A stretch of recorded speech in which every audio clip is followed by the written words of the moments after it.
Jai Hind students, welcome to my YouTube channel. Students, wishing you all a blessed day. Students, the price of success is hard work. I repeat, the price of success is hard work, dedication to the job at hand, and the determination that whether we win or lose, we have applied the best of ourselves to the task at hand. And I am very sure, students, that with dedication and hard work, every dream of ours can eventually come true. Right? So with that, let's start this session. Today we are going to discuss about reaction force and also the weight of a person in a moving lift or a moving elevator. So first start with reaction. Let's start with reaction. We are already over with Newton's laws of motion, isn't it? Newton's third law states that to each and every action there exists an equal and opposite reaction. So we'll discuss about that reaction force. Now consider these two bodies, right?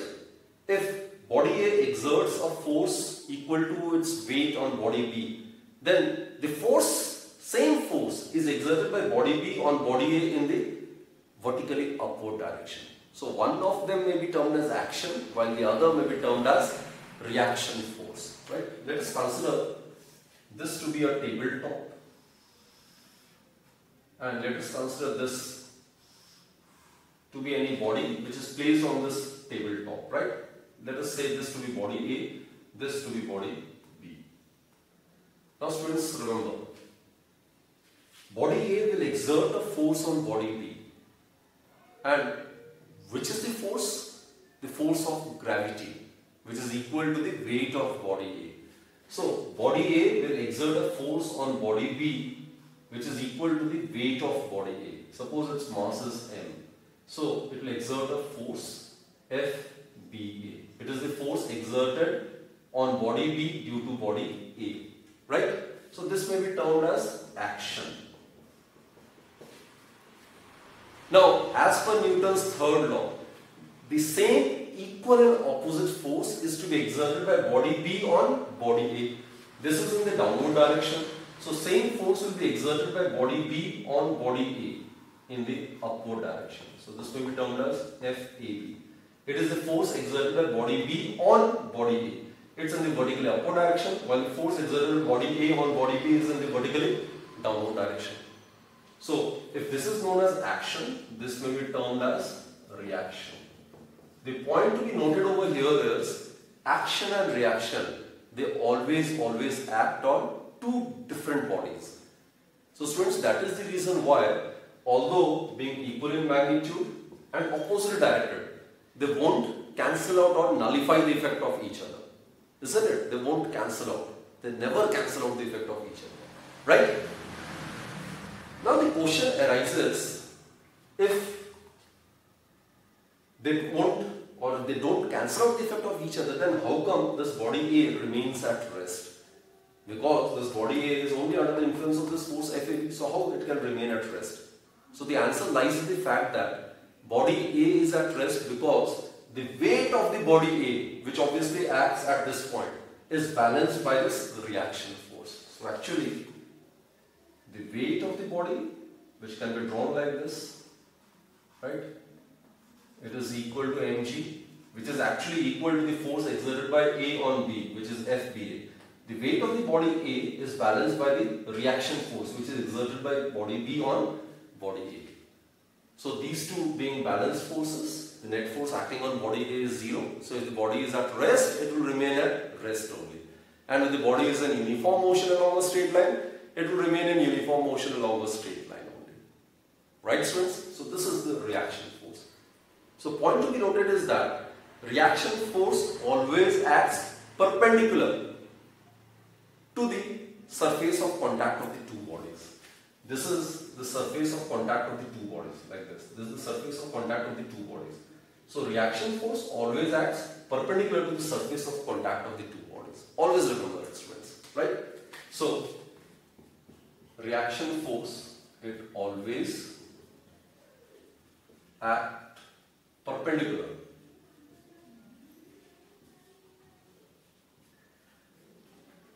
to the, it always acts perpendicular to the surfaces in contact.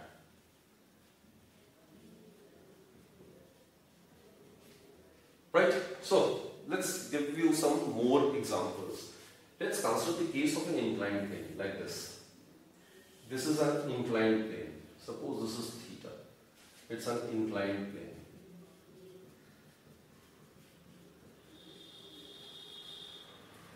This is the horizontal and this plane is making an angle theta with the horizontal, right?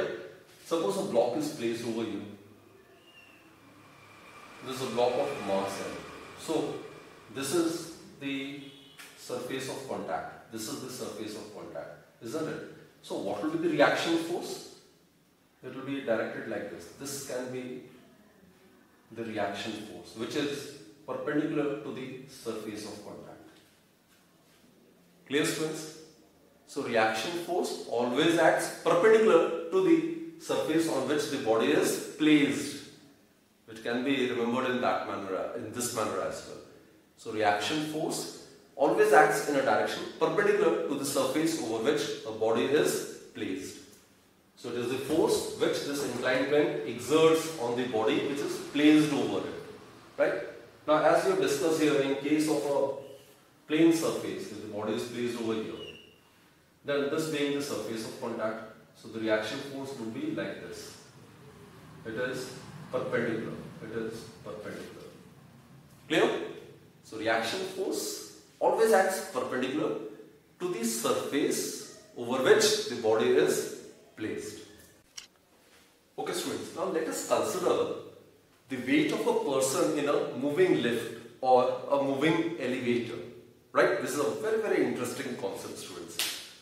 So, what we assume is, let us consider a person of mass M to be standing on a weighing machine in an elevator or inside a lift. Right? So, this is the case basically. This is an elevator. This is suppose an elevator. This is suppose the weighing machine. This is the weighing machine. And it's a person of mass, say M. Right? So what we have assumed is a person of mass M to be standing on a weighing machine inside a lift or an elevator. Right? So students, as per Newton's action-reaction concept, the force which is equal to the weight of the person will be exerted on the weighing machine as the person is standing on the weighing machine. And as per the reaction concept, the same force will be exerted by the weighing machine on the person in the upward direction. That is known as the reaction force, isn't it? Both are equal in magnitude, opposite directed, but the most important point is they act on two different bodies. Again, I repeat, students. This person will exert force on the weighing machine equal to its weight, which is the force of gravity, m into g, right? So, that may be termed as action. Now, the same force must be exerted by the weighing machine on the body in the opposite direction. So, the same force will be exerted by the weighing machine on the person in the vertically upward direction, and that is known as reaction. So, here, the most important point to be noted is that, students, the reading of the weighing machine, I repeat, the reading of the weighing machine, that gives the measure of the reaction force exerted by the weighing machine on the person in the vertically upward direction. So, it is the reaction force R which gives the measure of the apparent weight of the person.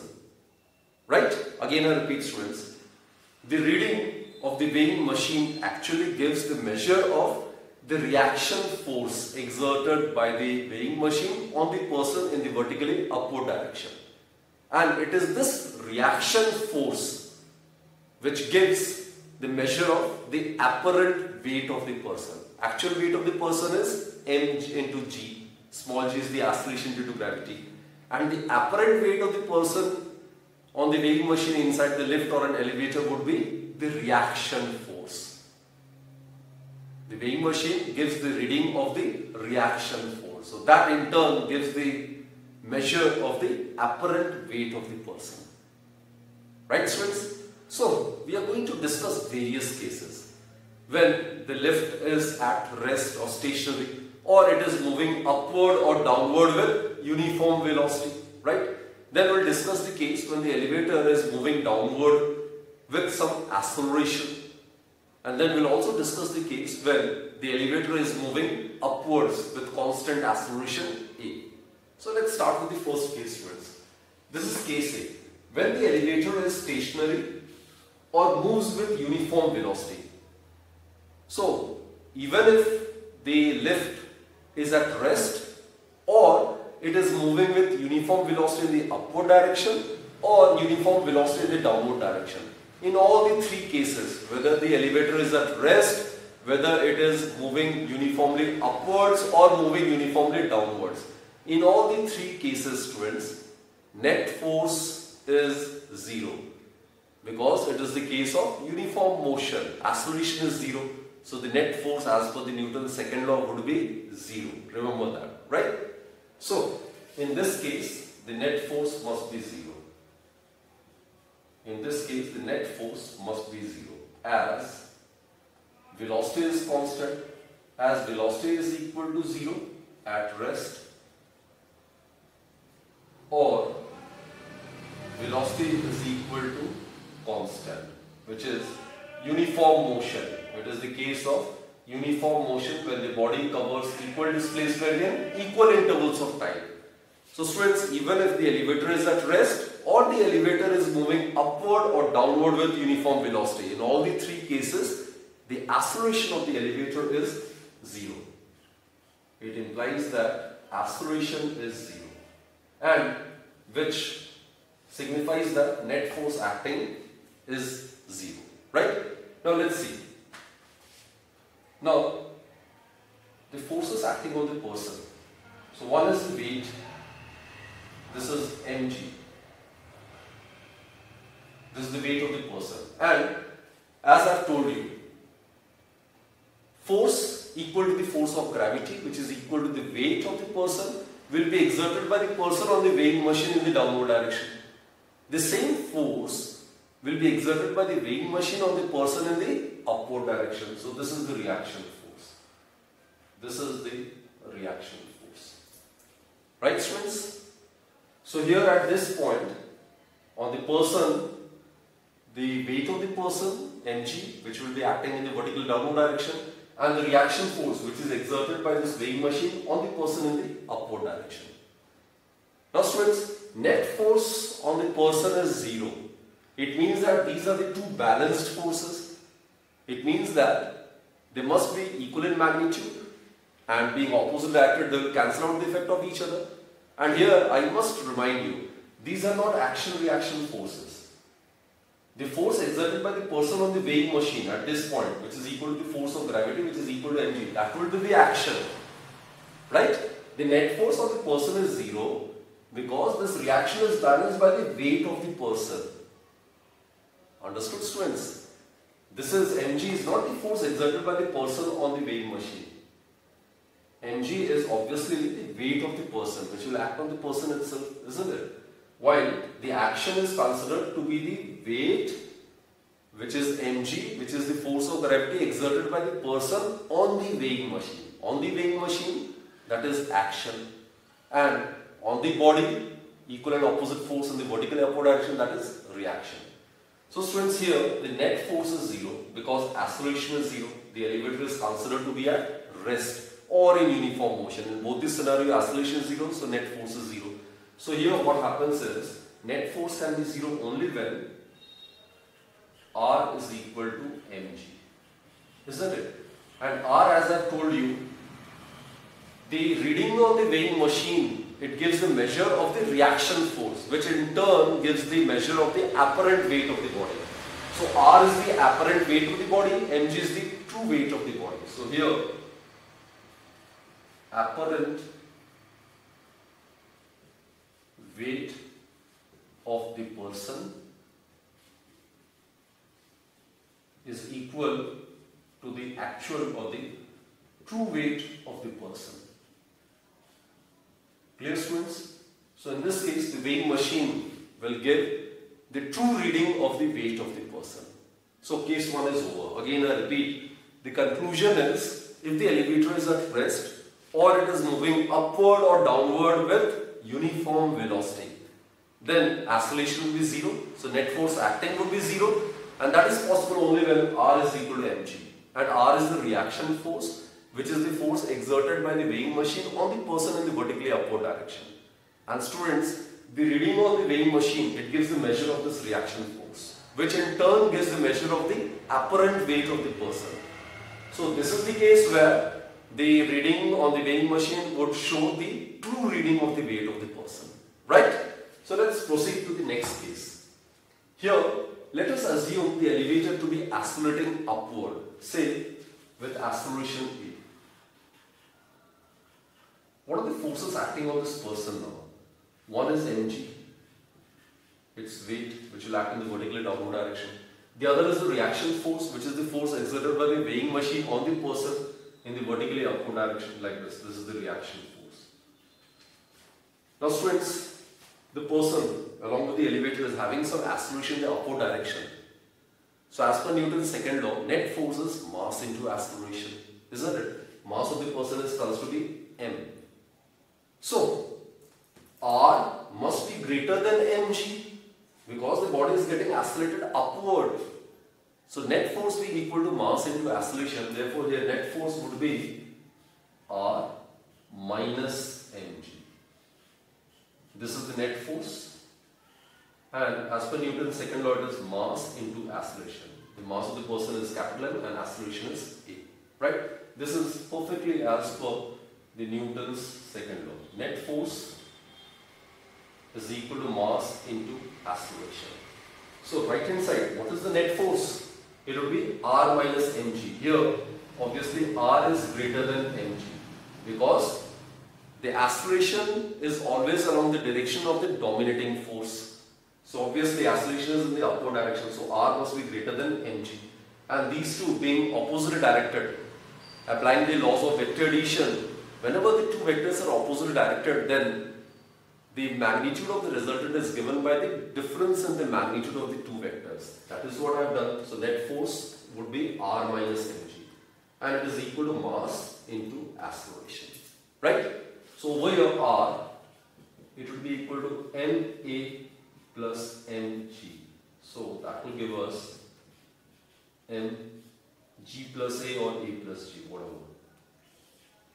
Okay. So it's pretty clear. Here, R is greater than mg. Therefore, apparent weight of the person would be naturally greater than the true weight of the person. So students, always remember, whenever it is the case of an elevator getting accelerated upwards, then the apparent weight of the person would be greater than that of its actual weight. In such a case, the weighing machine will show a reading which is greater than the actual reading of the weight of the person. Right? So this is the case number 2. Now let's proceed to case number 3. That is when the elevator accelerates downward. So let us consider this case, when the elevator accelerates downward. So again, let's represent the forces acting on that person. One is the weight, mg, and the other one is the reaction force. Here students, acceleration is in the downward direction, so the downward force must be dominating one. So it is but obvious here, R would be less than mg. Again, as per Newton's second law, net external force is equal to mass into acceleration. So what is the net force acting over here? R minus mg or mg minus r? In this case, mg being greater than r, net force acting on the person would be mg minus r. Right? Mg minus r. Why this minus sign? Because these two vectors are opposite directed. Whenever the angle between the two vectors is 180 degree, then the magnitude of the resultant is given by the difference in the magnitude of the two given vectors, right? So this is the net force and mass into acceleration. Mass, acceleration is A. So over here, R, it is mg minus ma. That is, R is equal to mg minus A. So students, it's pretty evident, R is less than mg. So it is the case where the apparent weight of the person is less than the actual weight of the person. Right? So students, let us recall all these three cases. In this case, when the elevator is at rest or is moving uniformly upward or downward, then there won't be any change in the apparent weight. Apparent weight would be actually equal to the true weight of the person. In this case, when the elevator is oscillating upward, then the apparent weight is found to be greater than the true weight of the person. And in this case, when the elevator is oscillating downward, here the apparent weight is found to be less than that of the true weight. Here in this case, when the elevator is oscillating downward, the weighing machine will give a reading which will be less than the actual weight of the person. Right? Here there are some special cases as well. There are some special cases as well. If A is equal to G, suppose what happens is, accidentally this string breaks. Accidentally this string breaks. Then what will happen? The elevator will start falling with acceleration due to gravity. That is 9.8 meter per second square. Or we can say that if the string accidentally breaks, then the elevator will start falling freely. Falling freely means it will fall with an acceleration which is equal to acceleration due to gravity. In such a case, students, what will happen is R will be equal to mg minus, substitute the value of A as g. So what do you get? It will be equal to 0. So here the reading of the weighing machine would be 0. That is, the apparent weight of the person will be 0. This is the phenomena of weightlessness. This is the phenomena of weightlessness. That is, the apparent weight of the person will be 0. Right? Actually what happens is that, suppose these are the two objects, right? Both are in touch with each other.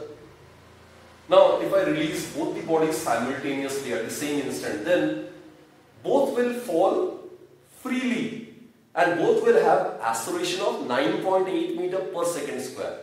Now since both falls freely, what happens is this body won't exert any force on the other one which is at bottom, and similarly due to the action-reaction concept, no force will be exerted by this body on the body which is on over it. Right? So no force is exerted by each other. So as a result, reaction force becomes 0. It is in this case that the weighing machine will show 0 reading, and this phenomenon is known as weightlessness. So whenever there is a case of free fall, then the body experiences weightlessness phenomena. Right? So in this case, suppose there is a finite separation. Now if I drop these two bodies simultaneously, what happens is both will fall with acceleration equals to small g. So the gap between these two will remain constant, isn't it? So if the gap is made 0, now if the two bodies are made to fall freely, then also what happens? The gap will maintain 0 only. So no body is exerting force on each other. Since no force is exerted, therefore reaction force will become 0, and accordingly this is what we obtained mathematically. Right? There is another hypothetical, special case we can consider. That is when A is greater than G. Suppose, students, the elevator falls or the elevator moves downward with an acceleration greater than 9.8 meter per second square. That is greater than small g. So if we substitute the value of A over here, A greater than G, therefore R in this case, reaction force in this case would be negative, is negative. Now let us try to theoretically interpret this situation, right? Now this is the scenario, students. This is the case, right? This is the case. And suppose this is body A and this is body B, right? This body A, falls with an acceleration, say 12 meter per second square, greater than small g. And this body B, suppose it falls with acceleration of 9.8 meter per second square, which is small g. Now both are released. Now since it is having greater acceleration, so it will cover more distance in a given time. So while free, they are released simultaneously. This will be the case. With the passage of time, what happens is the gap between these two bodies will keep on increasing because the body A is falling with higher acceleration due to gravity. With higher acceleration, greater than the acceleration due to gravity. So imagine the situation over here. The person inside the elevator and the person in the system falls downward with an acceleration greater than small g. What will happen, students? The person will lose contact with the floor of the elevator. So suppose this is the person and this is the elevator, right? Initially it will be like this. The foot of the person will be in contact with the floor of the elevator. Now, if this situation happens, the elevator falls with acceleration A greater than g, then this will be the case, like this. Both will fall in the downward direction. But the acceleration of both the bodies being different, what happens? The person will lose contact with the floor of the elevator. And eventually, after some time, it might happen that his head might struck to the ceiling of the elevator. Isn't it? Just try to visualize or imagine that situation. So students, this is a hypothetical condition, obviously. So these are the three situations which we have discussed while discussing the topic weight of a person in a moving lift. So I hope you have understood this concept. So the conclusion is, whenever there's a case of a system which is moving upward, then the net acceleration would be A plus g. Whenever there's a case of a system moving downward with acceleration A, then the net acceleration would be A or g minus A. This is it, g minus A. In the upward direction, net acceleration would be g plus A. In the downward direction, the net acceleration of the system would be g minus A. Right? I'll write it down. Okay. Do write these two very, very important concepts.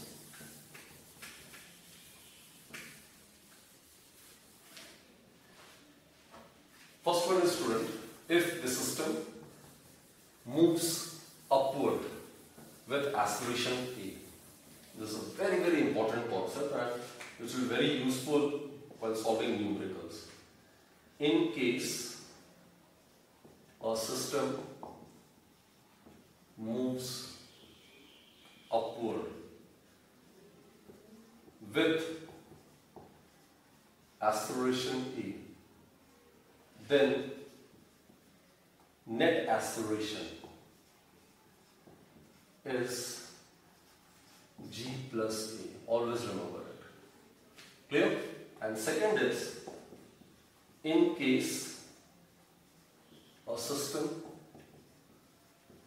moves downward with acceleration A, then net acceleration is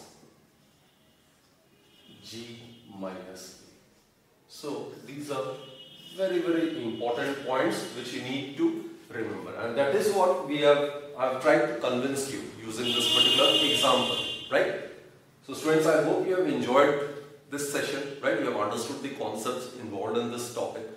So that's it for this particular session. Do join me in my next lecture then. Till then, do take very good care of yourself and thank you so much.